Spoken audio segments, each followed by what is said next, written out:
The next portion of life coaching that I have really found helps me so much in every aspect of my life is how to process emotions. And you might be thinking, ew, emotions, I don't want to talk to you about that. And that's fine, because I'm not a very touchy-feely kind of gal. However, I realized that if emotions fuel everything that I want to do, then I've got to get better at feeling them, and I've got to get more aware about what I am feeling. So what I've found is that when you have an emotion, a lot of times your brain wants to go into some different directions. There is avoidance. I want to avoid feeling this emotion entirely. There is resistance, whereas you're like, don't feel it, don't feel it, don't feel it, don't feel it, I can't feel it right now.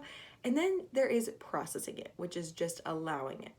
So, and those are options, and I go through all three of those options all the time. And I want to be very clear. My goal as a life coach and as a human being is not to be happy all the time. That is important because I think people think that I'm a very happy person all the time, and that's great. However, life is 50-50. When you think about it, there are 50% things that we would label good and 50% things that we would label not great or bad in the world. And there is a balance all the time. And if someone passes away that I genuinely care about and love, I do not want to feel happy at their funeral. That's messed up. That's wrong. That is in my mind. Again, you can feel however you want to feel. But the first step that I do when I'm trying to get curious about a feeling, a lot of times for me, things will hit me full force. Like it will just kind of come over me. And so the first thing I like to do is I like to get still. I like to get really calm, and I like to just sit. I'm like, okay, where do I feel this in my body? So first, get still. The second thing I like to do is to get curious. Okay, where do I feel this in my body? And sometimes it works for me, like if I'm describing it to someone else, maybe even like a little Martian, like a cute little Martian that I'm trying to explain, this is what I'm feeling right now. So I like to go into my body and I like to describe it. So for me, when I'm feeling angry, my shoulders rise, my jaw clenches, my hands tighten, I get really tense all over, my brow usually furrows, and I can feel it immediately. And I don't want to just go to, oh, what thought am I doing to create this? And then like try and switch it around. In that moment, it's just important to sit with it and be like, okay, I'm feeling it. Sometimes I describe it as like a color. For me, anger or rage goes straight to red. Like I feel like everything is red, almost like a bull, like, which is kind of crazy, but like, I think that it's so helpful to just kind of like describe it. Then I get comfortable with feeling it, and I seek it out every time that I feel it. Instead of pushing it away and resisting it, I wrote a post the other day about like how it's almost like when you have a beach ball, and I don't know if you've ever been swimming with a beach ball, but then you push it and push it and push it under the surface until guess what happens? It pops right back up. That's exactly what happens with my emotions when I try to avoid them.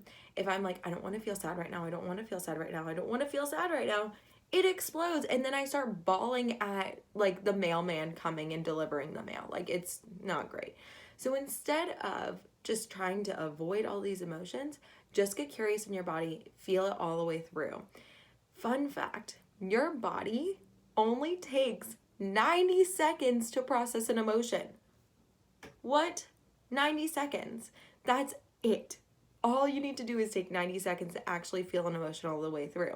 You might be like, Megan, I have been feeling sad for years. Impossible. And that's because you're avoiding it or resisting it. When you avoid or resist things, it takes a very long time for you to actually process it. And when I was working with my coach on the things that I was feeling in my life, she said that it usually takes a bit longer. So what I would do is I would notice when I was feeling angry or upset in my classroom, and I would put a tally down, and I would start a timer on my watch, and I would wait not 90 seconds because it's something that, again, the neural highway in my brain is practice at feeling. Your neural highways in your brain, when you have an emotion, it actually releases a hormone in your brain. So there's actually a physical chemical reaction that's going on in your brain when you're thinking thoughts. So once you've got the neural pathway that's habitual, that's pattern, that's like going in this direction, you also have a hormone highway that's also releasing hormones like anger, fear, emotion. It is just a vibration in your body, but it's also caused by a hormone. So getting aware and being like, okay, here's anger, I'm feeling it, and I can feel it in my hands, and I'm just gonna sit here and I'm gonna sit here and process it. And I'm gonna notice what kind of things are making me think things that are making me angry, and I'm just like gonna sit here and notice it. And then once the 10-minute timer goes off, guess what? Usually don't feel angry anymore. It's like magic, but it's something that's really important to understand. A, what's going on in your brain. B, that you don't want to feel happy all the time. And C, how to feel something all the way through. Those are the things I want you to understand, and I hope that helps you too.